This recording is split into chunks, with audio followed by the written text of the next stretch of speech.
नमस्कार. आज या भागामध्ये तुम्हा सगळ्यांचं खूप स्वागत. पुन्हा एकदा फारच सुंदर एक कविता ज्याची फरमाईश आली होती ती कविता ऐकवणार आहे. माझ्या अत्यंत आवडत्या कवयित्री पद्मा गोळे त्यांची ही कविता आहे. आकाशवेडी नावाचा त्यांचा काव्यसंग्रह आहे आणि त्या पुस्तकातली ही कविता आहे बेपरवाई नावाची. इतकी अप्रतिम मी ऐकवते तुम्हाला. इतकी बेपरवाई आकाशालाच शोभते, इतकी बेपरवाई आकाशालाच शोभते. तूही स्वतःला आकाश समजू लागलास का? मी म्हटलं म्हणून. कितीही म्हटलं परस्परांना अलौकिक असामान्य, तरी अखेर मुळं मातीतच. हे तुला कळत नाही असं का मी म्हटलं. एक विचारू, कलंदराला हवीच का असली बेपरवाई? कलंदराला हवीच का असली बेपरवाई, आकाशाची पोकळ पोकळ निळाई? चिडले नाही, चिडले नाही रे.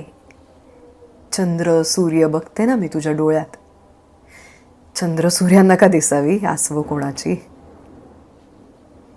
मातीचे मुकेकड मातीत जाणे, पण तू आकाशच राहा. तू आकाशच राहा. नाहीतर डोळे उचलून पाहायचं तरी कोणाकडे? नाहीतर डोळे उचलून पाहायचं तरी कोणाकडे? आत्ता ही कविता म्हणता म्हणता सुद्धा माझ्या अंगावरती अक्षरशः शहारे आले होते. काय हे लोक लिहून गेले, इतके थोर लोक आहेत हे सगळे.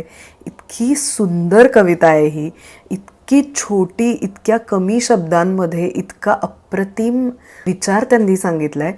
मला सुद्धा नेहमी असं वाटतं की कलाकार म्हटल्यानंतर त्याच्या आसपासचं जे एक वलय असतं ते कधी कधी इतका त्रास देणारं असतं. म्हणजे तुम्ही कलाकार असलात म्हणजे तुमच्यातलं माणूस पण नाहीसं होत नाही आणि तुम्ही कलंदर असा एक मुखवटा घेऊन पण आयुष्यभर जगू शकत नाही. कारण ह्या कलंदरीच्या मुखवट्याआड तुमच्या बरोबर चालणाऱ्या कित्येक लोकांची फरफट होत असते. हा मी माझ्या आसपास बघत असलेल्या अनेक कलाकारांबद्दल मला पडणारा प्रश्न आहे.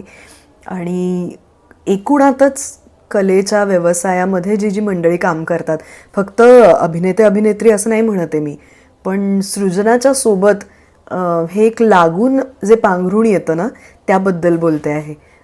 आय होप तुम्ही समजून घ्याल मी काय म्हणायचा प्रयत्न करते.